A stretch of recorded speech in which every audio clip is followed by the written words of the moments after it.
Srdečne vás pozdravujem. Dnes sa budeme trošku venovať opäť vitamínu C.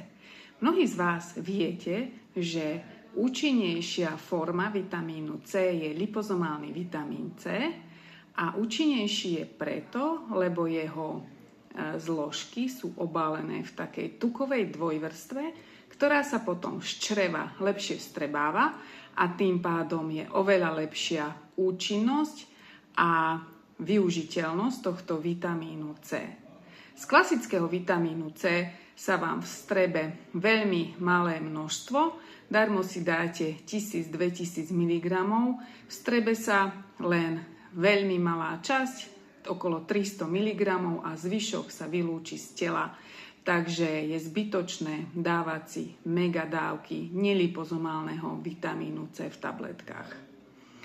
Čo som však minule zistila, nie vždy, keď si vypýtate v lekárni lipozomálny vitamín C, tak vám aj predajú lipozomálny vitamín C.